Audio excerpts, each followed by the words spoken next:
So yeah, we were talking about just kind of getting on here regularly and running through a couple things that we've been watching or reading or whatever, just to kind of touch base, because we're both in our separate domes during the pandemic.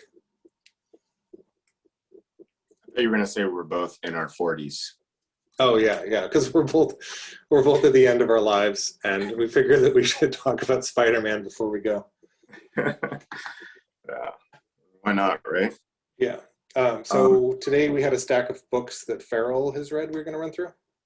Yeah, stuff I read semi-recently. I started with the most recent thing that I've read, which is the new issue of Ginseng Roots by Craig Thompson, published by Uncivilized Press.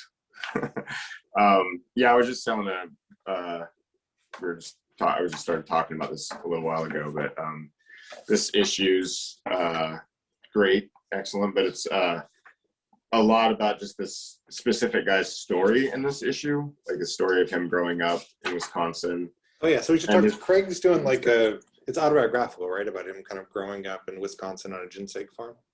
Yeah, it's kind of like the sequel to Blankets, I guess. And that like it's about him growing up and his family and their neighbors, but it's also about the whole ginseng industry, which I guess is like really big in that area of Wisconsin. Like it's internationally renowned area for growing ginseng. And there's like a lot of it is like information, like one of the things that it seems like, I don't know, like theme or whatever, but that there that you can't regrow ginseng. Like after you grow ginseng on a area, you can't use that for ginseng anymore. Like it will never grow there again. It just eats up a certain something from the soil that makes it. Yeah, I don't know why. I guess they might have said in the story, but I'm glad we're not farmers. I just remember that being mentioned a few times. Like, oh, that's so. And they mentioned it in this latest issue, but the issue before, which I kind of read sort of recently too, issue 7, was particularly appealing to me because it's stuff falling out of here. Although like there's a bunch of like G.I. Joe comic book references in it, and I think there's like a Secret Wars cover, like that Mike Zeck Secret Wars. Didn't we do a podcast about Secret Wars? Yeah, we did a Secret Wars podcast. Or maybe that was another issue, but there's like a bunch of G.I. Joe stuff. Super cool. Because Craig's the same age as us, or I guess he's kind of between our ages, right? He's younger than me, but I mean, I'm 48, so I don't know how old he is exactly, but. Right, and I remember he was living here when he started that series, and it was cool to see some of the originals because he would do like kind of overlays for the second color. There it is. Yeah, I really like the process that he used on this. I think he's got a couple videos on Instagram and stuff. It was really cool. Nice. Yeah, and then there's this Ghostbusters. I don't know. There's a bunch That's of like really cool. Fun references in there. But so yeah, it's good.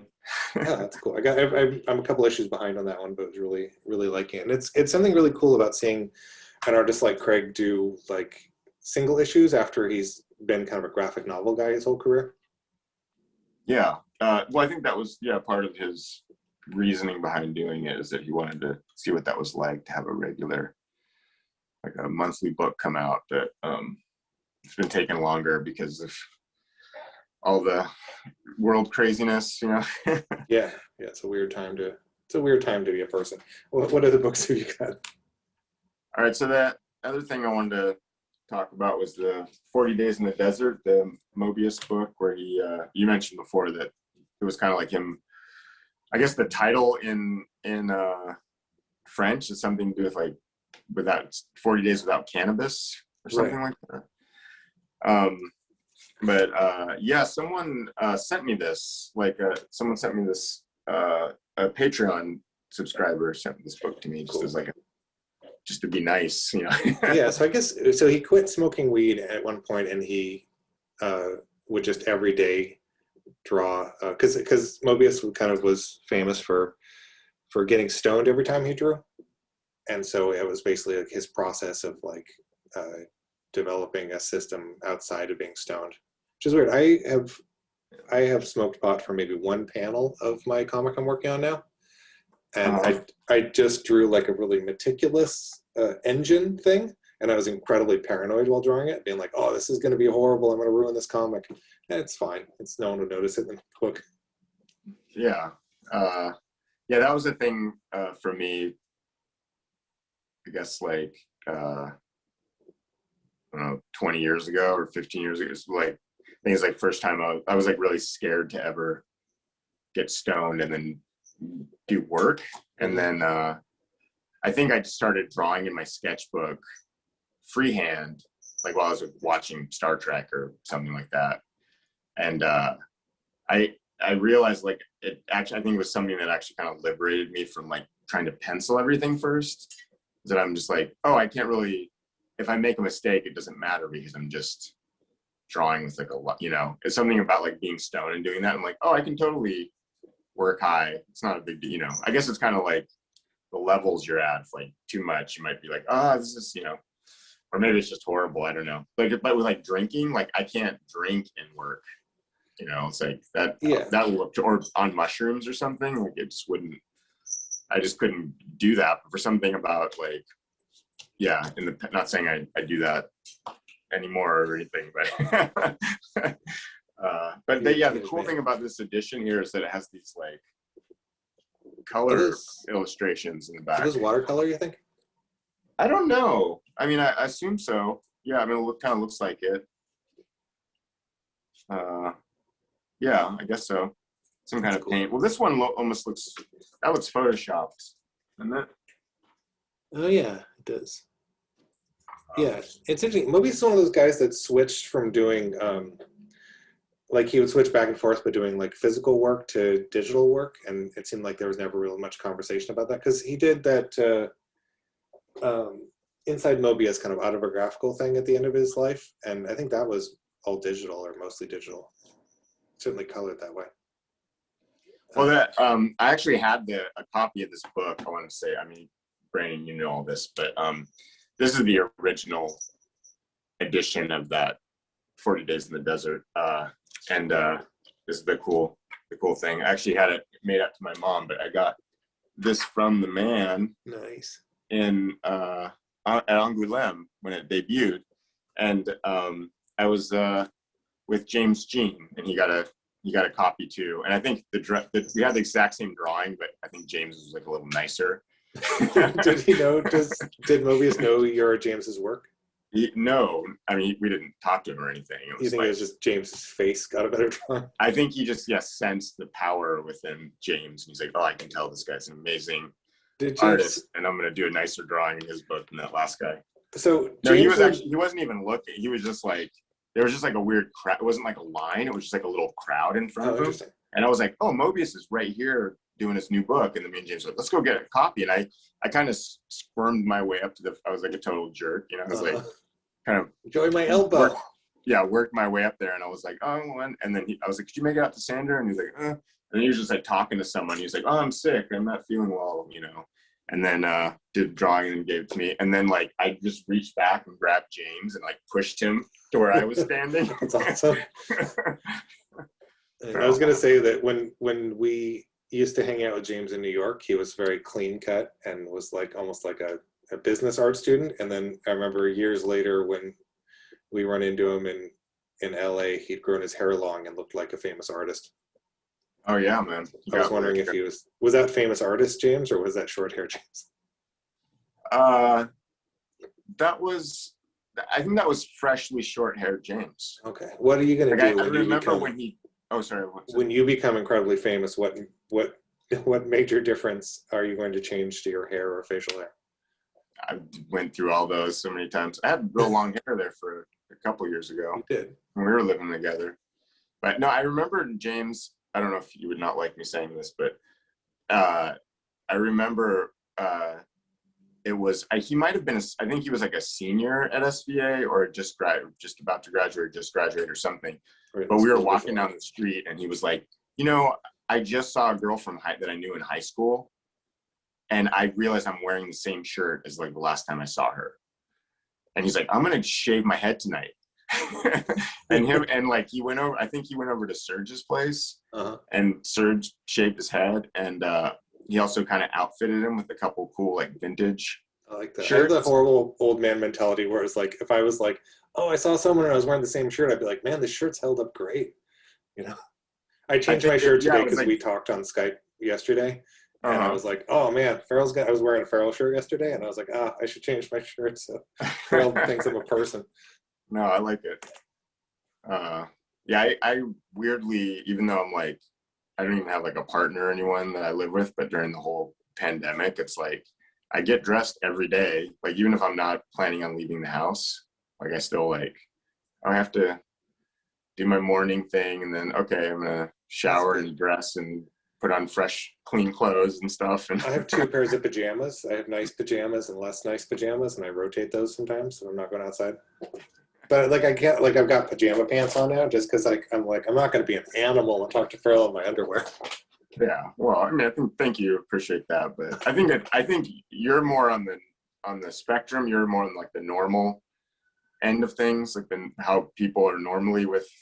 From what I've seen on like jokes on the internet and things, it seems like people are like, oh yeah, I you know, business up top, and then I'm wearing shorts and you know whatever. Sure. But I think I'm kind of more the outlier in that I'm like, I have to feel like a person. I have to wear clothes, and I think that's go admirable. outside and put some sun on my face for a second or something. That's good though. I would like to do more things to feel like a person.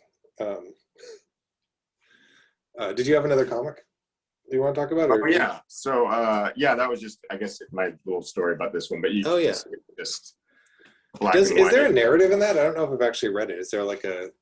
Well, I don't think there's like words. I think it's just images. But it's not like one character going through the desert. It's just kind of all these different crazy scenes that happen from. It usually involves this guy sitting somewhere in the picture, or the little weird, this little shape that seems to be floating around every, like this thing. Oh yeah. That seems to be those 2 things are like the only sort of consistent things throughout it. Do you remember? So I just took it as this guy like sort of tripping out, and it's kind of expanding in and out of consciousness and all these whatever. It kind of gets metaphysical, but there's not like a narrative to it. I'm trying to remember. There's an Italian artist whose name I'm not remembering right now, who drew the same image over and over every day for a year and published a book of them. Like Matati, maybe, or either way. It just reminded me of that, like how it would be interesting to kind of have a routine. Just be like, okay, I'm going to do this kind of a version of this picture every day, or with these 2 characters doing something. Because you have a thing, when I do covers sometimes, or when I'm doing, I'll try to be like, oh, I've already done this composition. I'm going to do something very different from that. I feel like I would get too much in my head about that. Yeah. I feel you on there. I think I'm kind of similar. Yeah, those things kind of sound like cool concepts, like exercises, you know, like Matt Madden's, is that his name? Matt yeah, his exercises and style, you know, that kind of thing. Oh yeah, he did a comic book. I want to read that. I don't want to. Because the thing you're talking about was this guy do the same thing over and over again. Yeah, Matt Madden did the comic book where it was like a bunch of different ways to show the same. It was like a scene of a guy getting up and going to the fridge or something. Yeah, like one of them's a photo, and then one's a. Do you ever see the thing in Scott McCloud's Understanding Comics where he has somebody go to the grocery store and get ice cream, and he shows all the different ways that you can do it, and one of them it's like them thinking about like a war the whole time or something, and then another one is just like the narration is just them getting the ice cream and buying it, and he talks about how dramatically you can change a scene just by messing with the words and pictures. It's really cool. Oh, that's interesting. It's a lot like the Matt Madden thing, but more fantastical, I think. Yeah, it's not just, oh, I'm going to draw the same scene with like squiggly lines, or, you know, not to say anything bad. I'm just saying, like, as far as the enjoyment of reading, I think I would much more rather read something like what you described than like just a scene of a guy going to the fridge or whatever. Yeah, it feels like it's like normcore or something, like comics. I'm like, you know, you could draw a pterodactyl. It doesn't have to be just a guy getting out of bed. Anyway, what was the other comic you had? Okay, so the last one I was going to talk about was something I read maybe like a couple months ago now, but we did attempt at a podcast that I didn't feel good about talking about Kraven the Hunter's Last Stand. Right, Kraven's Last Hunt. Kraven's Last Hunt. That's it. It got me nostalgic about the comics I had, and so they reference in that comic. James DeMatteis was the writer. References Vermin, the character Vermin. It's like, see, Marvel team up, blah blah blah. And I looked up the issues and I found out it's this one with the photo cover of Captain America and Spider-Man. And I forget who I think they're like, they say in the back, there's a whole explanation of how they got the photos in the back. Oh, that's cool. They actually went to a real place. Yeah, they just went up on the roof. And did they draw the lines on Spider-Man on the cover? Yeah, so they talk about that in there too, like them kind of going over the, because the printing technology back then was so crappy that, I mean, it's like, that's the best we got. But it's funny because the guys in the costumes are like dudes that were in the bullpen or something. Oh, they just grabbed like, hey, John Buscema, get out guy, and this is a guy perfect for Spider. But I forget, they're like names I recognized. Here we go. Okay, so and I think Elliot R. Brown, so Elliot R. Brown was the guy who did all the Punisher War Journal stuff. Okay. But he's the guy who took the picture, and I guess I don't know what he did at Marvel. He was did stuff for them, but I'm just trying to see where it says in there who the guys were that did it. Not seeing it. And to portray the characters Spidey and Captain John Squid Morelli, Kim Dust, blah blah blah, Peter Parker. Oh yeah, Joe Jusko. Oh, he's a painter. Yeah, so Jumbo Joe Jusko was never near a weightlifting enthusiast, standing 6'4". He was an easy choice to portray the living legend. And then Marvel's promotional department blessed with ready-made costumes fresh from the dry cleaners. Nice. I'm taller than Captain America. Oh, are you 6'5"? Yeah. In your face, America. What do you think of Vermin? I really didn't like the character Vermin when we read Kraven's Last Hunt. He's like basically like how would you describe him? He's just like a rat man that lives in the sewer and eats people. Yeah, but he also can control animals, and not just rats. He can control like dogs and things like that. Because he was the reference in this. So it's like this comic starts out with like PD on an assignment, but Steve Rogers is there too with his. Is that Romita Senior?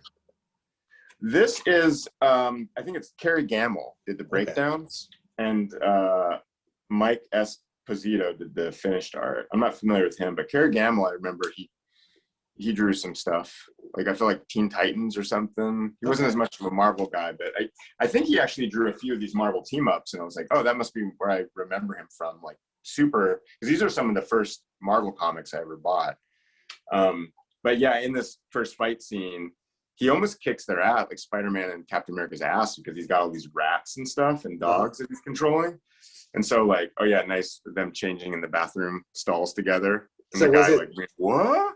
Was it Peter Parker and Steve Rogers just hanging out, and then they see they this were both there for different reasons, and then they go into the bathroom stalls. Oh, sepaparely. Yeah, and he's like, Spider-Man, you hang around in this truck stop bathroom too. So I don't know. Yeah, because in Kraven's Last Hunt, they talk a lot about how difficult it was for Captain America to defeat Vermin and how he needed Spider-Man's help or something. Yeah, I mean, he almost beats him to a standstill here. I forget the trick that they used to beat him, but I think he starts mocking him or something, and that makes him angry, and then he messes up or something. Wait, but he's kicking their ass. How does Captain America has his shield, right? How is he carrying that around and he's in his Steve Rogers suit?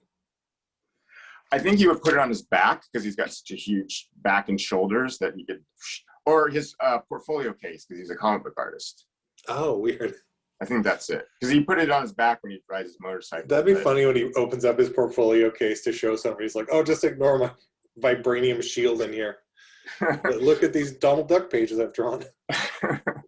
Yeah, in those Captain America issues that like Mark Gruenwald wrote, I think it was Mark Gruenwald, and Paul Neary was the artist on those. Okay. And then like Kieran Dwyer later took him over. He was drawing the Captain America comic book in the Captain America comic book. Right. And he was talking about it. He was like, oh, this is weird that I'm the Captain America artist. And that's weird. Do you think he's ever just like, oh, to draw myself a little more handsome? It's like, oh man, I can't make myself look, that looks too, if I drew my real muscles on there, people wouldn't believe it. So I got to tone this down a little That's bit. right, because he was such an Adonis that it would be like a Frank Frazetta guy that was just like a big buff dude that's drawn himself. I wonder if he'd get all self-deprecating and draw like him the way that like, you know, Robert Crumb draws himself or something. So, Captain America's a fink anyway. What about all that, the politically charged Falcon and Captain America stuff? No. Did they do that stuff? Well, that was like in the 70s, I think. Oh, sure. I don't remember Falcon from the comics. Was he? He was like it was like Captain America and Falcon. That was like the title for a while, I think. Okay. But yeah, they were just like a crime-fighting duo, I guess. I think it's because I read Captain America. I mostly know from when he was in Secret Wars or in Avengers or something. So it's like I didn't engage with his individual book. I loved that was one of my favorite comic series growing up. Like that. So it's like, if I'm remembering correctly, it was like around that time where he got the Captain America job, he started dealing with the Scourge of the Underworld. Do you remember Scourge? No. Spum Pack. So he was this guy, like it was like this big crossover thing, but it was like I think mostly in Captain America and the Avengers, and maybe it was just Captain America, I don't know, but it was like John Scourge. He was going around and killing vigilante style, just executing supervillains that were sort of like, you know, like I think Marvel editorial was like, we got so many dumb supervillains flying around, we just have a guy go around and just wipe them all out. So it was the nerve they kept Vermin around after all that. Yeah, well, that's maybe J.M. DeMatteis was like a hot property then. So I mean, that Raven's Last Hunt book was huge. I remember that being a really big deal. Yeah, we should do another video about that at some point, because it was like, it's weird to read something that was aiming at kind of a different style for a Spider-Man comic, but I was saying to you earlier today, it's like I just didn't enjoy reading it because it doesn't have enough like fun Peter Parker-y stuff. It's more just like Craven doing poetry for 4 issues. Yeah, I wouldn't mind rehashing that, I guess, but it seems now that I'm talking about this Captain America, I'm like, oh, you should just read some Captain America comics. I should read some Captain America. Because it was like the Scourge thing was so cool, because it was like, to my young, I might be one of those things I read them again, I'm like, oh, these are terrible, but because you were kind of saying that with Cravens, where you kind of didn't like them because it didn't feel like a Spider-Man comic to you. It was like more, you know. But the Scourge thing was cool because it was like, it was this big mystery, like, who is this guy? And so like, I like that premise. Like almost every issue, there would be like some scene where it would be like, oh, there's some supervillains meeting, they're dumb, and they're like, oh, we got to get this Scourge guy. And then like the bartender or someone would be like, and you wouldn't see his face, or it'd be like a rubber mask or something, but he would just pull out this gun and be like, spum pack. Like that's the noise, this onomatopoeia the gun would make. The spum, I guess, was the shooting part, and the pack was the hitting the person. And it would just immediately kill whoever he shoots. And so he said the name, he'd be like spum pack, and then he'd fire his gun? No, the sound effect would be spum pack, but he had a catchphrase that was justice is served. And then he would like, you know, pull his rubber mask off or whatever, and walk away in the shadows or something. And so Steve Rogers, Captain America, was like looking for him this whole time. And then I think when he eventually catches him, he like takes his mask off and he's like, you don't look like anyone I know. Who are you? And he's like, what do you expect me to be, your like secret dead uncle or something? He's like, my name's this guy, and you know, hey, I admire you and whatever. And then I think he gets killed by a spum pack, kills that guy. So then it kind of implies that, oh, there's an actual, like an army of these guys, but then I don't think you ever see him again after that. But it was this like big promote ad campaign. I remember like, who is the Scourge of the Underworld, you know? That's cool. It was like a JFK thing. Oh, you're just getting rid of like all the Serpent Society and people like that are. That's a cool idea. Now I want to read those. That sounds cool. Do you remember who the creative team on that was? Well, I think it was Mark Gruenwald wrote, and it was the artist was Paul Neary, who did the Shield miniseries that was pretty good. The Bob Well, Harris. he's the guy, I know him mostly as an inker when he'd work or with Alan Davis's inker on Excalibur. Also on, yeah, those Excalibur issues are fantastic too. I feel like they must have worked on Captain Britain or something together, because it seemed like they were a team for a while, and then. Yeah. Do you prefer Captain America or Captain Britain? I guess as like a character I can relate to, I would say Captain Britain is more relatable to me in a weird way. But I love Captain America. I just admired that. I guess reading those as a young person, I'm like, he just seems like such a good guy. It's like, yeah, so they definitely play him like good. I know Captain Britain more because Excalibur was more like my book than anything Captain America was in. Yeah, Captain Britain is like a rich, super genius, like a Batman guy, but he's also kind of like an alcoholic asshole too, you know. He's got a big old Irish face, and I remember he's got like sideburns. I liked him as a character because it felt like there was the dynamic in the Alan Davis Excalibur was really cool because it was like, I think it was his girlfriend a shape changer. Yeah, and I feel like there was a bunch of stuff with the early Excalibur issues, like starting from that graphic novel that was great, that like Claremont wrote in, that were probably stuff from Captain Britain series, which I never read. So it was like, oh yeah, he has this girlfriend, they live in a lighthouse. Like there's all this stuff that was like, oh, this already seems like this world that I'm stepping into that I don't know nothing about. And then, oh, we have Kurt Wagner here, and the Phoenix, Rachel is a Phoenix, and she's here, and they're fighting Rachel Summers. Mojoverse characters, you know. Yeah, and Kitty Pryde was in it too. Yeah, she was one of them. So it was like, yeah, those three X-Men, Captain Britain, and then that fairy lady that I can't remember her name of. I think her real name was Megan, but I don't remember what her. And Lockheed was around too. He's always good in that fight. Yeah. What did you think about that? I think we might have talked about the New Mutants movie possibly, but what did you think about the Lockheed kind of being part of her whole thing? Oh yeah. Wasn't Lockheed was part of Magic Powers or something? Was that right? Or yeah, it kind of makes. See, I always thought of Lockheed as being Kitty Pryde's buddy. Yeah. And but maybe there's some relation to Hell in the comic, but I can't. Yeah, I don't remember where he came from, but yeah, I have that. I like he was an alien, like he was a Shi'ar. Oh, he does have that look. It's like I would not recommend the New Mutants movie to anyone, but I enjoyed it because I went in with such low expectations and kind of it was like one of the first times that I'd seen a Marvel thing where it was like a comic that I actually was really engaged with. Yeah, that's right. I remember you saying that. Yeah, because I'm trying to think of any of the other Marvel movies, because like the only Thor that I really read as a kid was the Thunder Frog stuff. Really? Yeah, because my brother was reading Thor, and I just liked the Thunder. I think I was just reading like funny animal stuff, so the Thunder Frog was the closest to that.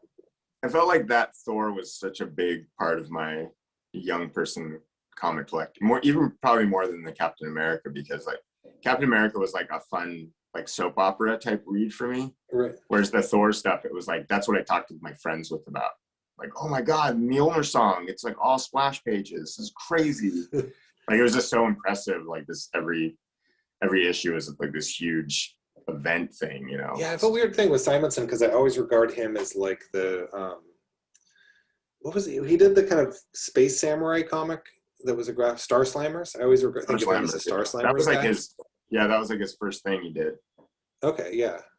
So yeah, his Marvel work. I mean, I read his Excalibur stuff, and it's funny too because Power Pack was such a big deal in my childhood, and I know that like his wife was writing it, and then the Power's parents were based off of them. Yeah, Walt and Weezy were the Power parents. Yeah, which is cool. Yeah. I remember Walt brought in John Bogdanov to class one day. I was just like kind of sitting in the desk next to him, like, whoa, they're just like they hang out, they're just like buddies. That's so cool. He was teaching at SVA, right? Do you remember the name of the class that Simonson was teaching?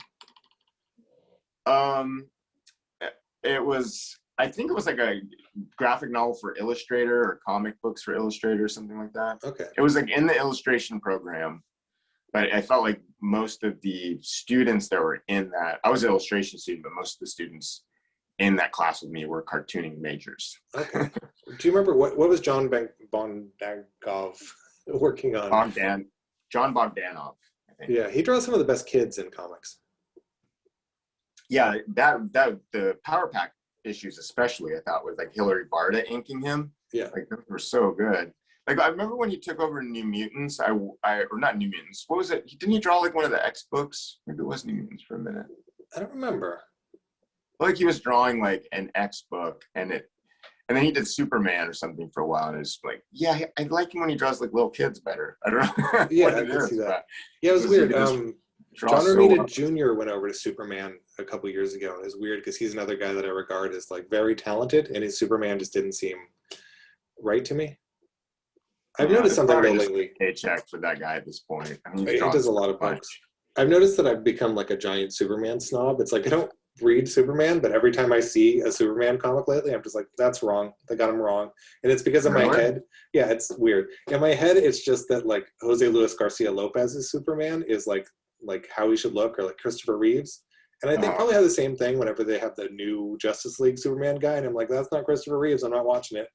So I've just What about like Raphael Grandpa take on it or something?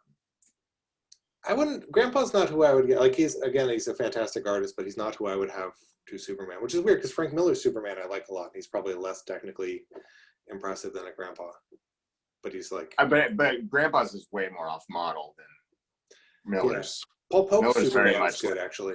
Do you ever read what's the that? Paul Pope Superman? Oh, I don't think I've seen that. He did one in one of the they did those anthologies. I think you were in one of them. They have like the anthology. It's all indie cartoonists doing. Was it called Bizarro? Oh wait, okay, yeah, all right. So Jeff Smith wrote a story that Paul Pope drew that's about Superman going into space and seeing Bizarro there, and kind of talking him into going and living a better life. And Maybe I should go grab that, and we could do one of these days. Do a little thing about the Bizarro World book. That'd be We've fun. only been referencing that a bunch lately. Yeah. I remember when you did a Flash story that was with who was the writer on that? That was Dylan Horrocks, Hicksville. That's right. I was so stoked to get to work with him. I think even after that, I did that. I've done this a few times where I'm like, man, we should do a book at, because I think he was writing Robin or something like that. He was writing some book at DC at the time. Okay. I got the job through Joey Cavalieri. And he hooked us up together. Paul Hornschmeyer was the colorist on it, and that got us the Omega job with John Lethem. Nice. But I think I sent an email to Dylan Horrocks where I was like, hey man, could let's do something at DC together. It's like, well, I'll pencil some Wonder Woman or whatever the hell you're That'd be cool. writing, and he was I think he was kind of burnt out at working there at that point, and was like, just do your own comics, man. What are you doing? Like, yeah, but it's like they're so much better than anything we would do. And I was like, yeah, I know, but I kind of want it.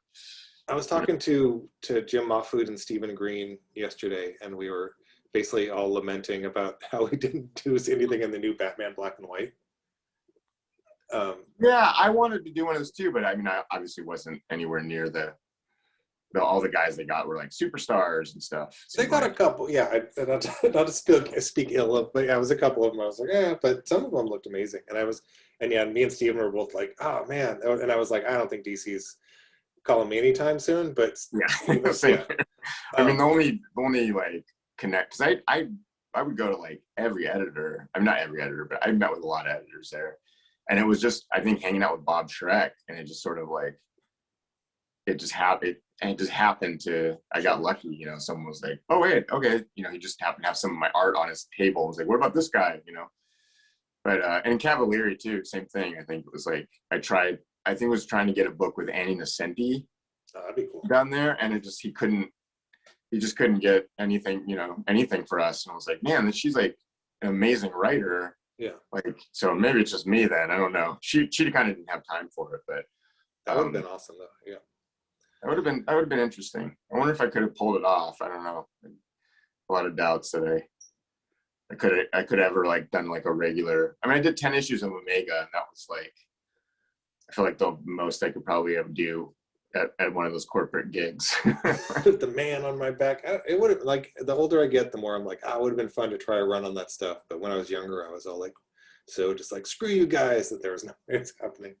Well, the neat thing is that maybe, with all this like Spider-Verse and all this other kind of stuff that feel like if it gets less about fanboy continuity caring about stuff that you could do, you know, like I think DC has kind of been maybe a little better at that in general, about like that, what was that? They did like a Superman book. I can't remember the name of it, but But it had just like like bring it Teddy on in. Christensen or someone did the art on it. Sure. Like, and it barely had Superman in it. And I guess Marvel did some stuff like that, unstable molecules and different stuff. But I feel like you could probably, at some point in your career, maybe if you just felt like, oh, I want to do like a Doctor Strange story, do it like John Byrne style or something, and just like do the whole story and be like, hey, you want to put this out as like a weird, or just do it as a fan novel comic. or something? You ever see those? Daniel Warren Johnson did a bunch of Star Wars zines that he would give people at conventions, but he wasn't like allowed to sell because they were like unlicensed. Oh, I didn't know that, but that, yeah, that seems, that Yeah. doesn't surprise me, because it's, those things too are kind of interesting. Is that they're almost like business cards sometimes to like Yeah. end up working at the thing that you're bootlegging. Yeah, that's true. I remember Stoko did some like aliens pages before he got an aliens gig. Yeah, or what's his name? That Kachalka Hulk story ended up being in one of those Oh yeah, Hulk Strange versus the Tales Rain. things. And, yeah, Yeah. and that whole issue of Kuberskieber was all that, just sort of bootleg. Yeah, that was funny because they were making fun of Marvel. Wasn't it like called the Marvel Comics Benefit Book? And they were kind of poking fun at them, and then they hired some of them for it. Yeah, well, I think years later, because they had that strange, which was like Marvel's version of the Bizarro World. They were, except there you could write and draw your own, because they didn't. I guess they weren't owned by Disney at the time, so they didn't seem to have all the corporate stuff that Sure. DC did. So I was able to write and draw my Strange Tale story, but Joey made it sound like that DC wouldn't let anyone other than Frank Miller do their own. I remember Right. hearing that. Yeah, like it was very specific about breaking it up. Yeah, I wonder what the logic behind that was. Well, I heard that it was because Frank Miller was incorporated, so he couldn't somehow claim ownership. But if you write and draw and you're like the sole person doing it, that it's easier to have some kind of legal thing that you created something that you own part of or something. Yeah, there's a whole thing. You get under your head about this stuff, and it's so weird that there's like, man, the people that own those comics now like can't draw or write comics. You know, it's a very weird thing. Like the people that have made the most money off of Spider-Man, if you're just like make a Spider-Man book, they like couldn't do it. Or like that Marv Wolfman guy, you know, with the Blade character. It's like, Oh, sure. didn't he like create that character prior to working at Marvel? Yeah, it's all a messy mess, but yeah, or Howard the Duck, or you know, we can go for. Should we call it a day on this one and do another one tomorrow? Sure, yeah. We can pick it up with Steve Gerber. Sure. Okay, good talking to you, Farel. You too, man. Bye.